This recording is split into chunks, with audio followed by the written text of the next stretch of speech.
Good morning, good afternoon, or good evening, and welcome to the EGU podcast, where you can learn all about mindset, energy, business, and abundance, plus all things spiritual from a variety of global experts.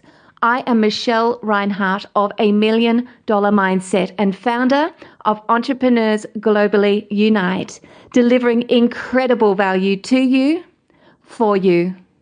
Shine bright, superstars. That's why you're here.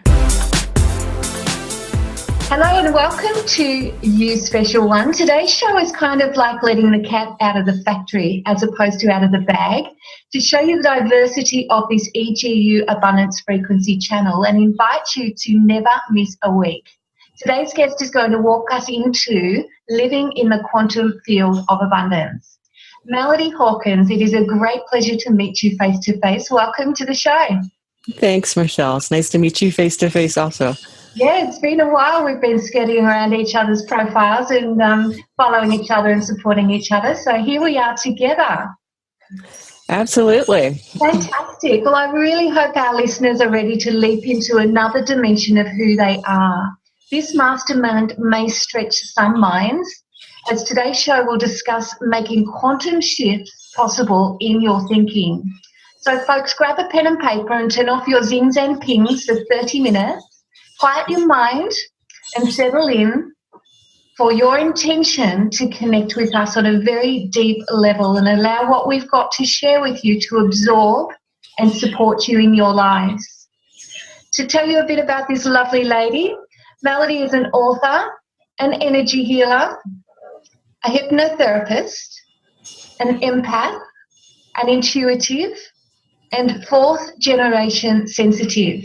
If you don't know what that is, hang with us because we will explain. This old soul is also a writer and an editor, esoteric interfaith minister, and ascension coach. She woke up in the mid-90s and started off on a long, strange trip across several states, many day jobs, and 3 spouses. Along the way, she's added quite a list of degrees and certifications, a doctorate of divinity, certifications in hypnotherapy and forensic hypnosis, certifications as a Reiki master teacher, Karuna healing master teacher, advanced IET practitioner, a form of cellular release energy therapy, past life reader and medium, to name a few. She came out of the cosmic closet, I love this, in 2012 when she published her first WooWoo book under her real name. Wow, that is a long list, Melodie. I'd be struggling to match that by quite a bit, I think. I'm just old. So today's title, folks, is Living in the Quantum Field of Abundance. Melodie, you just had a beautiful beam of light shine across your face, which is just outstanding. So we're going to sit in a mastermind today and just help you understand a few of the things that we've spoken about in the intro with Melodie. The first thing I'd like to ask is just to put it out there, what is the quantum field? The quantum field goes by a lot of different names. A lot of people call it source field. There was a book put out a few years ago by David Wilcock, actually, on the source field. I think it was his first book. Some people just call it the source.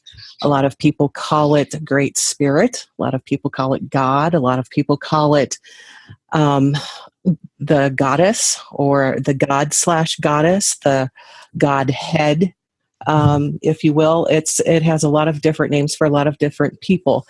You'll also hear it referred to as the all that is. Basically, it's the God source. Yeah, that explains it beautifully, to be honest. And Melodie, for our audience, we spoke very briefly before we hit the record button about the waves of people and where they're at the moment. Could you just explain that? And that might just help our listeners to understand where they fit in and why they may grab some of the information we have to share and why some of it may just go over their head. Okay. We were talking about folks who were just waking up, and basically because of the ascension energies, which started flowing in really strongly in 2012. The first wave were those who were awake before 2012. A lot of people call them scouts, if you will. Yeah, I got you. Came into the really dense, heavy energy. And as the generations wore on and the energy got lighter and lighter as we were building up to 2012, more and more advanced souls could come in who could tolerate lighter energy. Since 2012, the first wave are those who were awake before that. The second wave woke up last year with the first big light wave that came in, and that was around September last year. And then since then, there's been another wave waking up, and they're, I don't want to say the newest, the second wave from last year, the ones I've been talking to, they have been desperately trying to catch up. They think they're late for everything, like the White Rabbit and Alice. And it's like, you're okay. You don't have to absorb all of this all in, one day or a week or a month. The rest of us have been doing this for a number of years. So breathe. Yeah. Yeah, breathe, stay grounded, and what you need will come to you at the right time when you need it. The last wave is the wave that's just been waking up over this last year, more recently, actually. And they're still, for the most part, they're still checking to make sure they're not crazy. It's not just them. Yeah. They're getting a lot of help from the second wave and from also the first wave. They're still finding their footing, most of them. Now, I will say, one of the things, especially in the second and the third waves, that we've been, my admins in the Facebook group, we've been running into is that they don't always know or remember, if they knew, that those of us from the first wave had to wake up. We didn't come in awake. A lot of those who are in the second and the third wave came in awake. They've been awake their whole lives, so they're not. It's really kind of interesting. Yeah, it is. I find it absolutely fascinating. So, a lot of these folks that are awakening, what are they typically experiencing? Typically, when they're first waking up, years ago, when I was first waking up, I ran across an article in, I think it was Psychology Today, who did a comparison of like a midlife adjustment or crisis. Yeah. And spiritual awakening, and it's basically the same symptoms. You start questioning what's going on in your life and looking at where you want to be versus where you are, and you start noticing a lot of hypocrisy going on around you. You start looking for people who stand in integrity and sincerity. Obviously, you're here for a bigger reason than just the 9-to-5 job. That's a huge one for everybody. Yeah, for sure. Yeah. You can't put your finger on it though, can you? No, especially if you're in that first waking stage. You just know you're here for something bigger. You've got a big mission. You're not sure what it is. Yeah. And you start off on your journey to try and find out what that is. And many are or have experienced quite extreme difficulties, financial, emotionally, spiritually. It's just, it's tough. And there's just, sometimes it's the sledgehammer approach. It's just everything banging down on you at once. It is, and I've had several occasions to explain that to folks, especially when they've been through a lot, and many light workers have been. Most light workers have been. I'll put my hand up, and it's been a hell of a journey, shall I say that? Yeah. Well, and it's like tempered steel. It gets fired, and then it gets pounded, and then it gets fired, and then it gets pounded. And what I tell folks, especially when they've been through a lot, the strongest warriors, the strongest light warriors have been through the most crap. They really have been. Yeah. That's great. So I'm sure we've got quite a few people sitting on the edge of their seats at the moment. And the first thing I wanted to ask you is, by talking abundance versus prosperity and the Babylonian money system. So can you share the distinction between the two? What the hell is it? Prosperity usually has more of a money connotation that comes with it, whereas abundance doesn't have to be about money. It can be about anything. We can have abundance in our lives without having, to have a little McMansion or a job with 6 or 7 figures, or, abundance comes in many forms. It depends on how you look at it. Prosperity, and you'll find this with various coaches in the field too. Some of them are more focused on prosperity than they are on the abundance aspect. And when they're marketing to the prosperity angle, they're much more focused on the Babylonian money system and how you can get that flowing through your life. Both items, both prosperity and abundance, are, among other things, they are attached to your second and third chakras. Those are second and third chakra issues. So if you've had any kind of abuse in your life growing up, especially if there was any kind of sexual abuse, and sometimes not even sexual abuse, but any kind of abuse in the home, that's going to hit your third chakra really hard. If it's from family members, it's going to hit your fourth chakra. If you were told not to tell, then we're up to the fifth, and it can really cause a lot of blocks that need worked through. A lot of people may or may not realize that if they've lost time or if they've blocked it out. And, you work with what comes to the surface first. Yeah, okay. Yeah, yes, because the deeper the stuff, the harder it will be to rise. Yeah, and the longer it'll take to work through. Yeah, so what is the Babylonian money system, Melodie? Babylonian money system is the money system we still have with with all of the finance companies, credit card companies. Yeah, that was invented back in Babylonian times with, change for the slaves. So in a way, we are still very much slaves to the Babylonian money system. Recently there have been some proponents of we could make a switch out of that system, but it would be very difficult since it's basically worldwide now. But to do it, we would have to go back to community-based systems where we could once again barter and trade with each other without needing the money. Yeah. And look, I'm finding that more and more happening, the bartering of systems and products and services, particularly amongst us light workers, those that are, really, we're here to support and help others and bring others up and along the journey. So, absolutely. Yeah. And for us, it's more about the grounding of the connection, the energy connection, and completing that connection.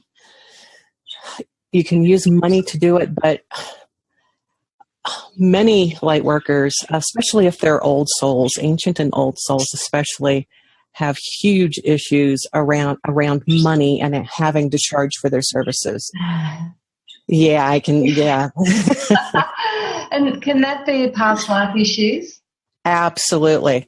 Most, if not all, ancient and old souls have had lives as priests, nuns, priestesses.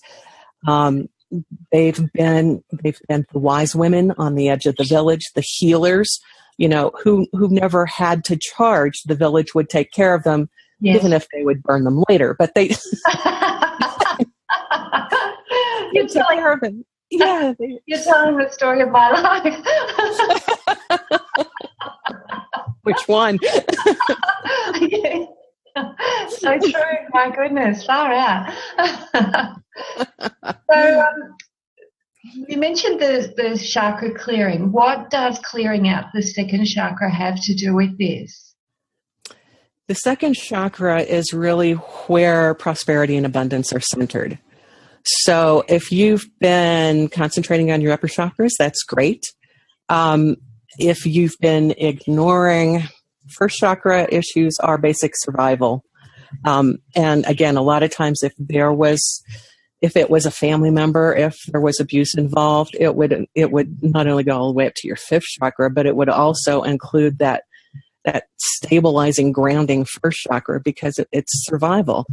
And that's your basics. That's, food, shelter, when you're a kid, somebody to take care of you. Yeah. So when you work on second chakra issues, and if you've been ignoring those or burying those issues may manifest physically. You're smiling again. For women, we're talking problems with reproduction. We're talking about, things like endometriosis, things like fibroids. And if you start working on them, obviously work on them physically and work with your doctors and acupuncturists and stuff. Yeah, wise. But also work on the emotional and metaphysical end of things too, because that oftentimes will, once you start, especially if you're doing like energy work on them, the energy work only brings to the surface what you're ready to deal with. And so it's like peeling an onion. You'll get a little bit, and then you'll clear it, and you think you're done with it, and then something else will come up, and it'll be a little bit deeper. And you have to keep working on it. How do you keep working on it? Is this something that people can do themselves from an energy perspective, just with pure intention and awareness, or is this something that they need to see someone like yourself that can get to the bottom of it to completely clear it? Again, that's going to depend on their particular past and upbringing and what kind of issues have been there. For some folks, they will be able to clear it themselves. I've known people, I know one guy who spent a year, each month he would do a different chakra. Wow. And just concentrate on one chakra for an entire month until it was clear. And yeah, by the end of the year, he was done and all of his chakras were cleared. And when everything was finally cleared out, he started channeling. He's an unconscious channel now. Wow. Yeah. Wow. Yeah. So you can do it by yourself. If you, if really deep things start coming up and it's hard for you to, it is really hard to be your own therapist when that kind of stuff starts coming up. Then, look for a local practitioner, look for a local Reiki master, or a local energy healer, or a local hypnotherapist, somebody who can help you, who can be, I don't want to say objective, but they can help hold the space for you, because there's going to be a lot of emotional trauma that's going to be released, whether that's, and it's energy being released, no matter what practitioner it is that you're working with. Yeah. And that can be extremely draining. And if it's something you've blocked, it can shake you to the core. Yeah, and it does. It's really important to have that support person standing beside you to help you and guide you through. And I mean, we're all gifted in very different ways. So, it may take, it will take the intention to set to clear it for the person to show. Yeah. Yeah. Yes, it will. Everything's about intention in the spiritual realm. That's and no time.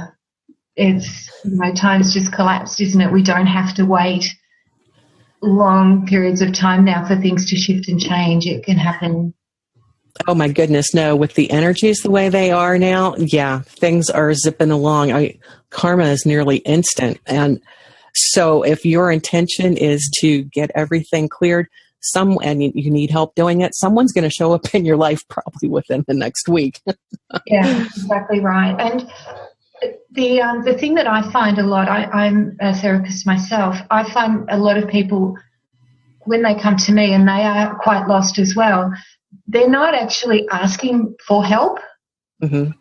So they're not receiving what they need either. But they're not clear enough on exactly what they do want. And they're not asking for all the help and the support that is around them, just waiting to be asked for, waiting to be lit up. Wow. Well, and that's the help is there, but we have to remember to ask for it.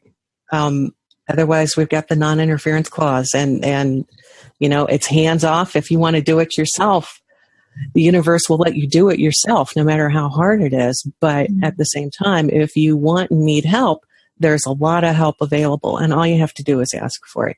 Yeah. You don't even have to mention it out loud. All you have to do is, mentally send out a signal. When I was first waking up, it was kind of amazing. I was in suburban Virginia in my first marriage, and finally got to the point of, is this it really? Is this all there is? And I was walking the dog one day and sent up a huge cry for help. And within a week, help arrived in the form of a chimney sweep of all things. And, teachers arrive. Whatever you're ready for, whatever you're ready to work on, they will show up in your life, and they'll show up quickly. Yeah, so keep your eyes open after you've asked the questions, hey? Exactly. I've never looked at a chimney sweep the same again. You're making me just do a little bit of a backtrack in my mind. Who have I met this last week? What were they talking about? Yeah. Okay, so where do we start? Where do people start with this? So I've asked you to give us 3 hot tips, and we'll dive into these now, because I think there's a lot of further information within these 3 tips. So we'll help people out with them, and then maybe we'll be able to simplify them at the end. Okay. So where does one start? Where do we start with clearing our chakras, with finding what we're here for? Yeah, let's go with finding what we're here for, because I think that's one of the big questions that people start to ask is like, there's first and foremost, there must be more to life than this. This can't be all there is. There's a greater purpose than me. Most people have felt a burning desire within themselves that they have been searching for something for a very, very long time, and no idea what that might be, and feeling quite lost in the process. Well, and the best way to find out what you're here for is really to go in. A lot of people go out, and I spent the first years of my own journey going out until I realized the answer wasn't out there, it's inside. So sit with yourself in meditation. Do it at least once a day for 20 minutes. Do it twice a day if you can.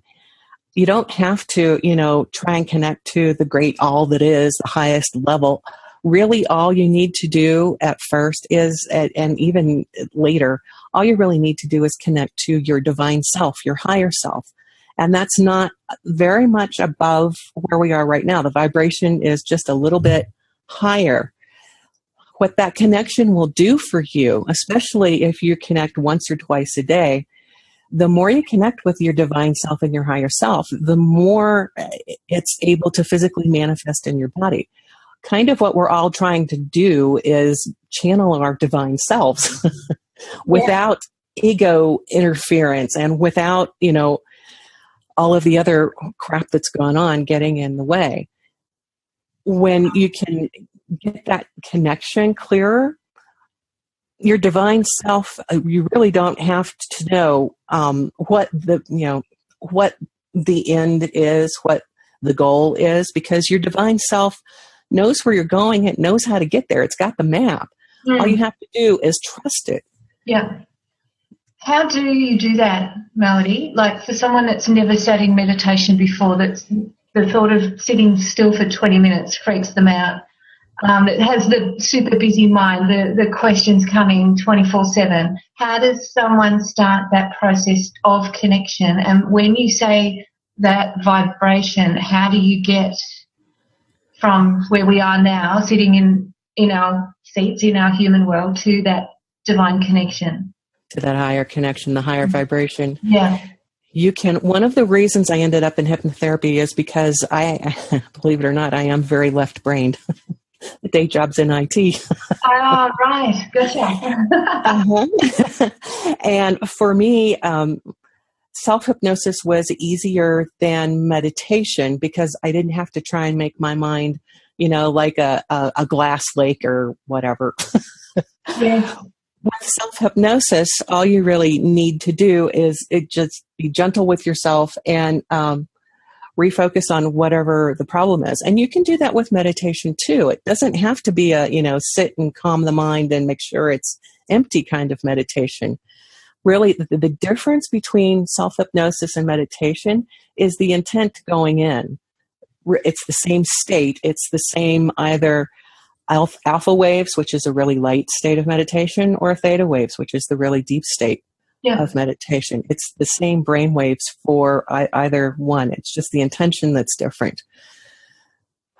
So let's see. What was the question again? How do we connect to that higher vibration to connect to our divinity?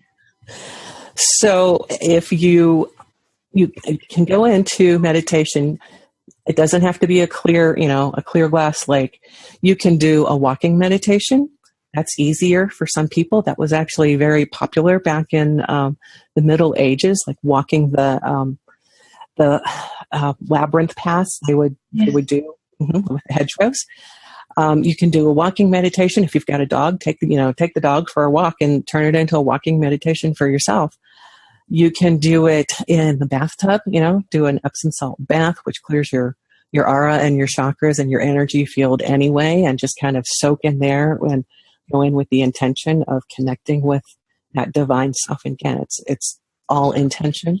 Yeah. You can do it if you're commuting and you're not actually driving. I'm glad you do it. Try and pay attention if you're driving. Yeah. But you can do it on the subway. You can do it on the bus. You can do it. You can do it with music. You can do it with videos.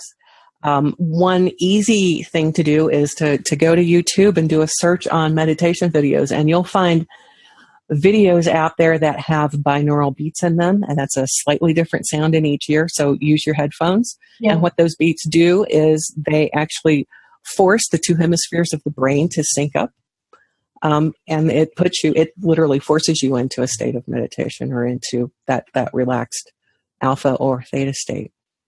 Yeah, and you've got some great meditations on your YouTube channel. Thank you. I need to add some more. I need to add another Violet Flame. That's the one that gets all of the hits. So yeah, but that's a ripper. I'm listening to that one almost every month on the full moon with your group. Would you like to share a little bit about your group and the Violet Flame and what you're doing in terms of your purpose? It's really kind of interesting. The group kind of arose organically by itself about a year ago.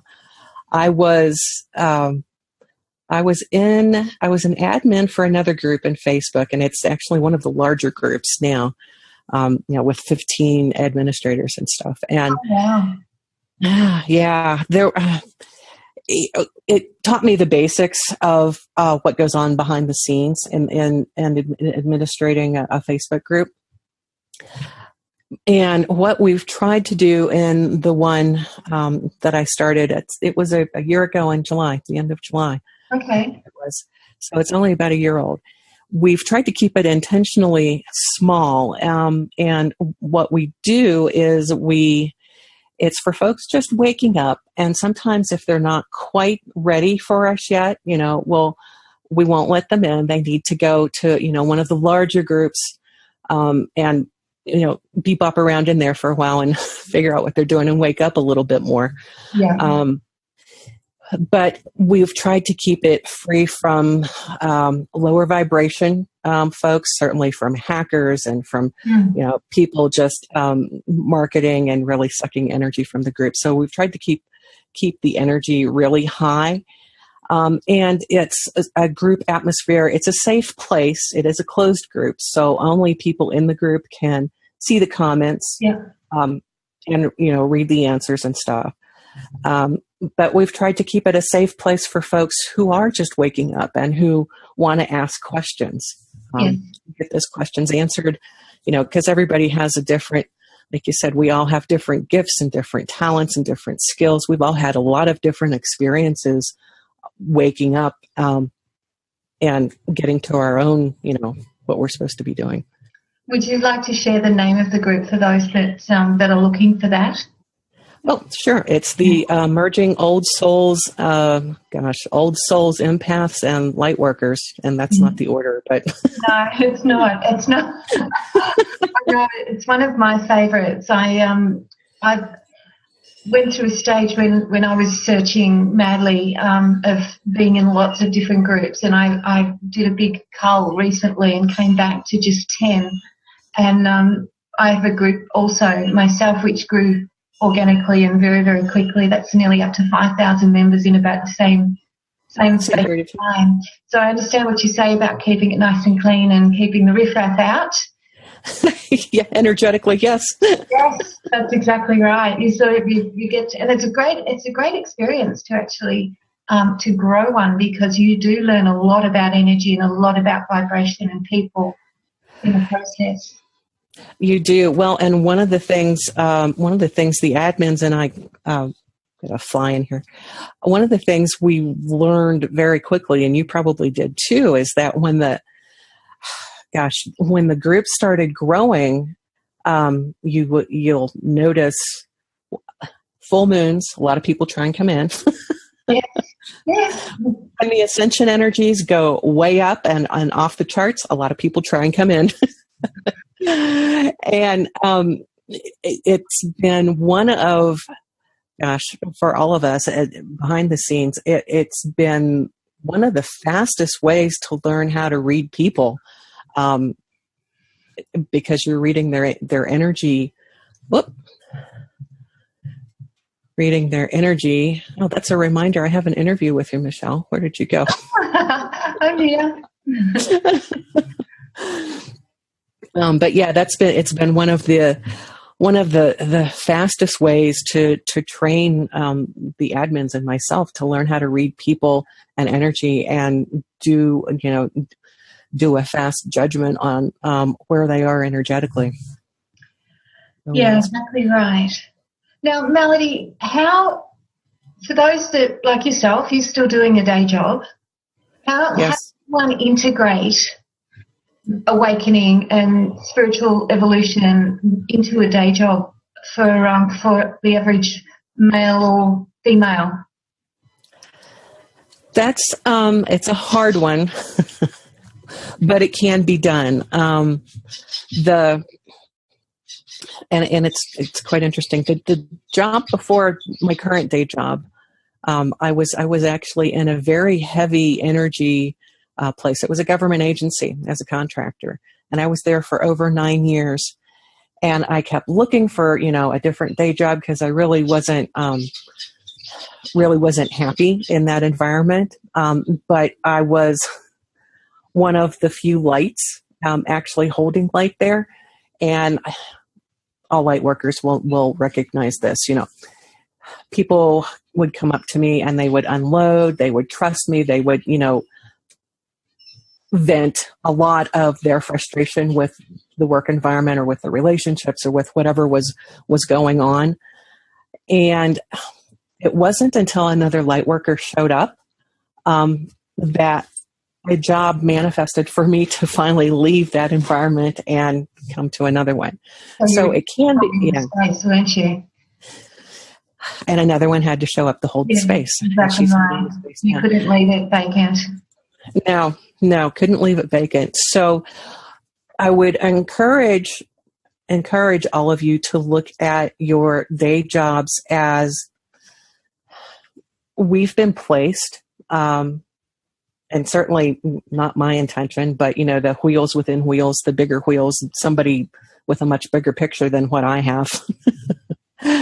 We've been placed, and I believe we've been placed not only geographically in our locations, because there's been a lot of movement going on with light workers too, but we've also been placed in our day jobs and our positions And again, there's been a lot of movement over the last 18 months for light workers in their day jobs too. A lot of movement going on.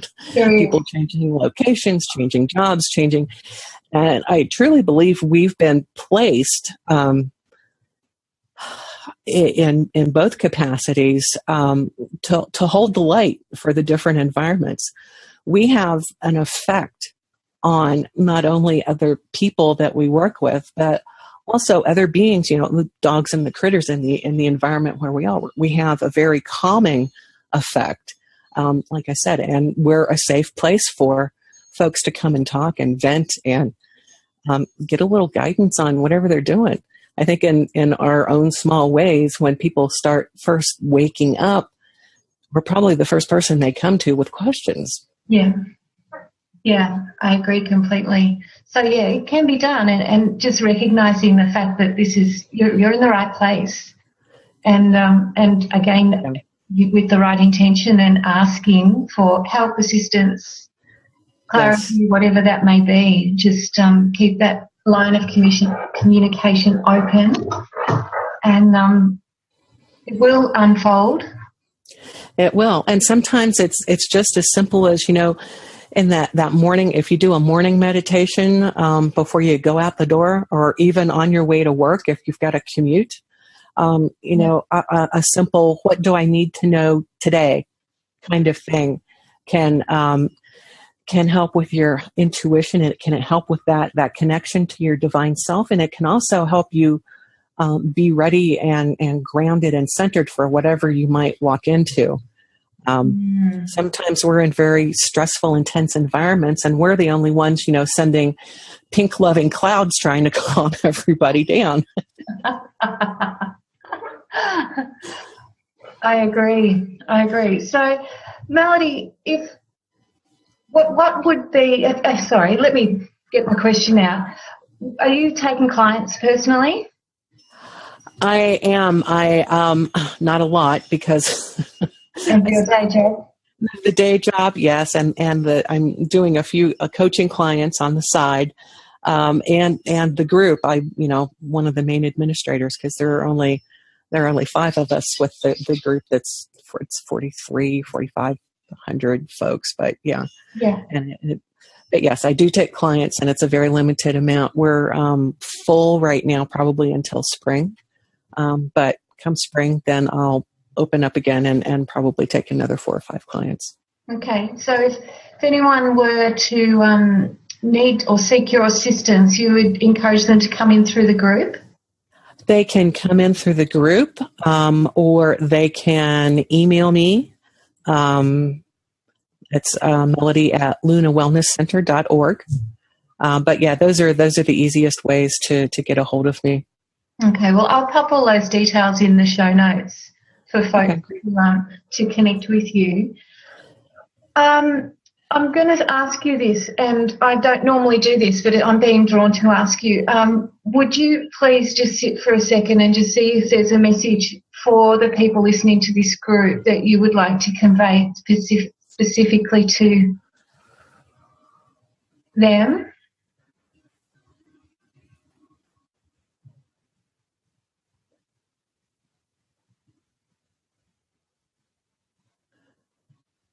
They need to trust their hearts and their intuition. One of the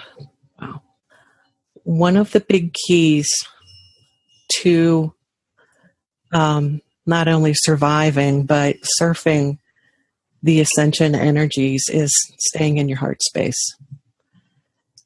And as the energies continue to grow more and more intense, and that's going to continue throughout our lifetimes. It's going to be a big separator. Those who are awake and who stay in their heart space, those who are of service to others instead of service to self, those are the ones who are going to be fine, and who are actually going to make the jump. The ones who aren't awake, they're going to become more angry, snappish. will continue to get even uglier, and the lines will be further and further apart. It'll be difficult to be around them. And we just have to remember to stay in our heart space. 51% service to others is all we need to be. Yeah. And what jump? The What's ascension. the jump? Yeah. That's the jump from third density or 3D. Some people say we're going to 4D. Some say 5D. Personally, I think Mother Earth has been holding 3/4D for quite a while, and she's ready to go to 5D. I just got that feeling too.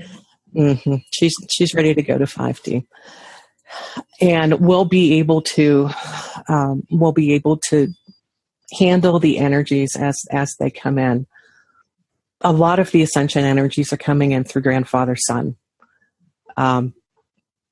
And so they're getting absorbed by not just us and Mother Earth, but every being on the planet. And that's not just corporeal, but you might have visitors from other realms, from other dimensions. They're also getting the increased energy. That's one reason there has been a large increase in activity, paranormal activity, the popularity of the ghost shows on cable. It's because of the ascension energies. It's waking everything up. The energy level for everything is going through the roof. I wish you could see the light coming in behind you and over you. You are just a beam of light. Thanks. You got the time of the day here, right? Yeah. The sun goes down behind the mountain. Yeah. It's absolutely beautiful, beautiful. Well, thank you, Melodie. I have very much enjoyed our conversation, and I'm sure that there have been a lot of questions answered for people. We're very fortunate in our era right now that we can find online many things. And as you mentioned YouTube before, that was a massive assistance to me when I was really very negative and dark and really trying to swim. I keep swimming, It's faster, yeah. Oh, geez, it was hard. It was.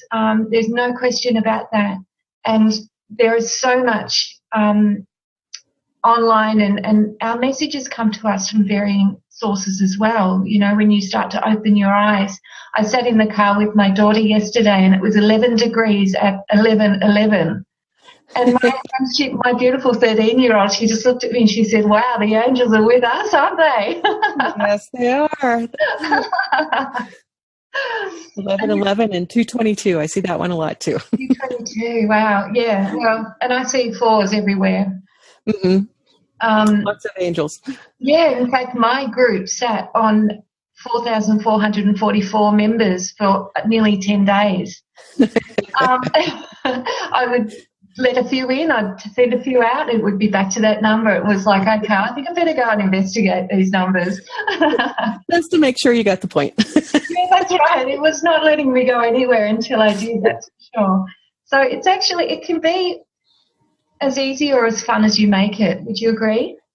Absolutely. Absolutely. Or as hard, for that matter. Or as hard. If you fight the energies, and you fight what comes with them, it makes it so much harder. When you just accept them and let them flow through, and try it. What I say in the Facebook group is surf. They're light wave surfers, and just try and skim along on the top like a water skimmer. It makes it so much easier just to go with the flow and accept what happens, and it will be okay. We'll be good.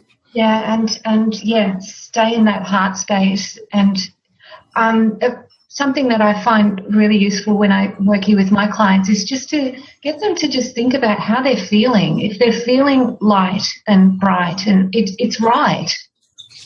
Absolutely. Absolutely.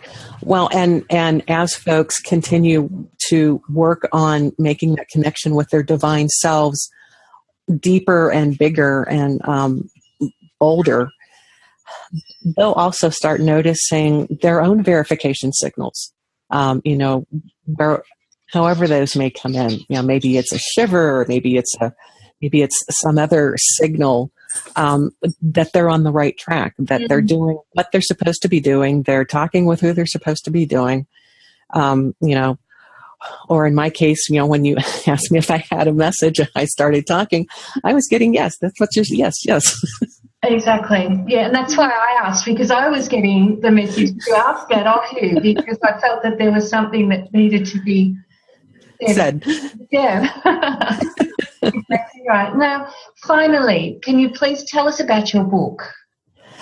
My book is available on Amazon. You can get it in both Kindle and paperback. It's Working with Your Angels, Clearing and Blessing Your Home.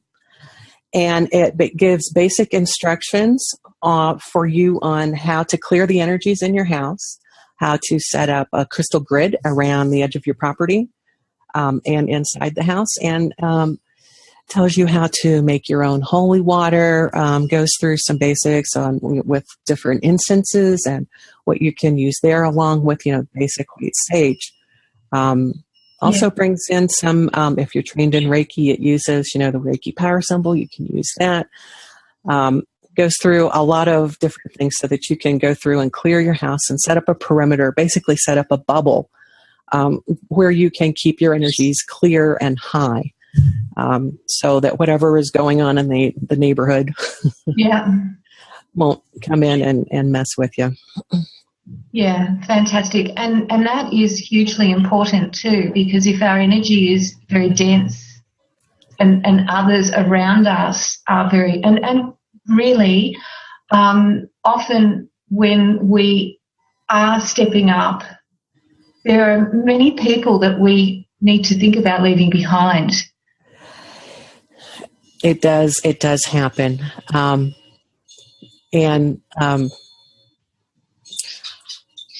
All I can say is, things happen the way they're supposed to. That's exactly right. As your vibration increases and your frequency gets higher, you're going to be naturally attracted to people who are on that higher vibration level. And a lot of times it will just, the separation from old relationships and folks who are on that lower vibration will occur naturally. Sometimes you'll have to make the break. As I had to with, 2 of the 3 marriages. So. Yes. Yeah. And it's not right or wrong, good and bad. It just is what it is. And it is. If it's hurt, then you need to not hurt. That's not our natural state. It's not our natural space. We've got to look after ourselves. Absolutely. It is what it is. And sometimes the hardest person to forgive is yourself for what you may or may not have done. It's like that with all the relationships in our lives, for folks who forgive them for what they've done and what they haven't done. That's right. We've all made mistakes. That's all a part of the journey. And, we'll probably continue to do so in learning, because otherwise we will stay stagnant, and that's not a good place to be either. So. No, it's not. Part of being human and is learning from the mistakes. So. Exactly right. So, guys and girls, I hope you've enjoyed our chat. Just in summarising from Melodie's perspective, get to know your divine self, your higher self, and connect. It strengthens your intuition. And the more you use it, the easier it gets, and the louder that little voice gets as the connection starts growing from a little chewing gum and shoestring to a broadband fiber optic connection. And I love that, because I personally, when I go into meditation, visualize a window opening in my head. I just literally go into my mind and just open the shutters, and it's like, right, what do you got for me? Another thing I know a lot of people do is just extend an antenna, look, if we can do this. Invite it in.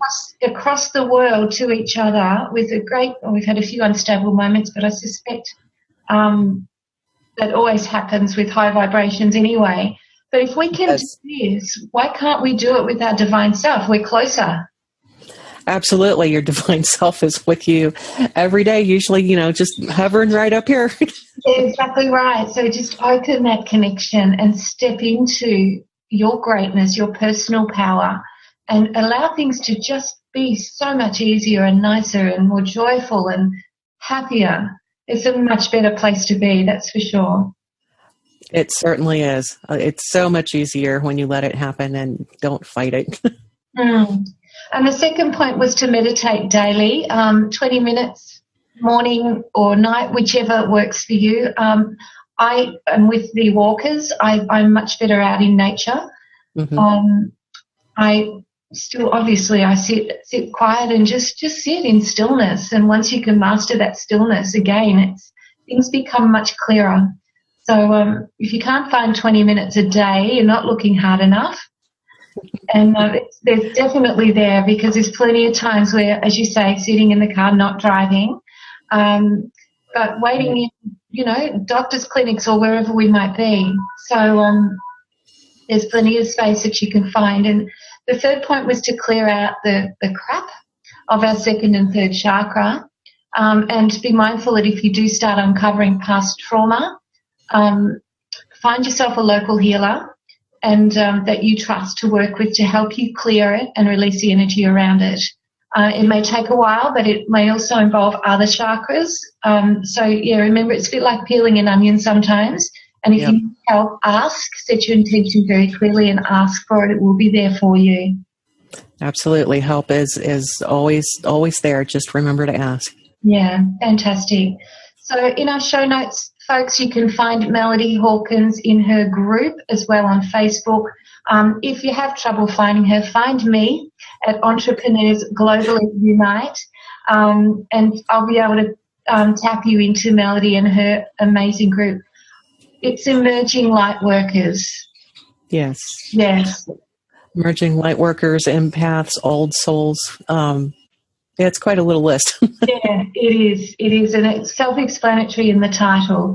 So if you need help, ladies and gents listening, please, we're here to help. That's our journey. And I'd like to remind you that every journey that you begin doesn't have to be so hard. You don't have to do it alone. The journey of your lifetime begins with a single step. So reach out and connect. Thank you very much, Melodie, for your time. I honour you. Thank you, Michelle. I've enjoyed it, and thank you. I honor you and your work. Absolutely, helping connect people and getting the message out to them that they're not alone and they're not crazy. And there's help. There's lots of help. There is help, and I'm getting emotional now. I'm deeply grateful for your time today, and I look forward to seeing you and seeing any way in which I may support your work. And with that, I will say goodbye to our folks for today. Love and light to you all, and have a blissful and blessed day.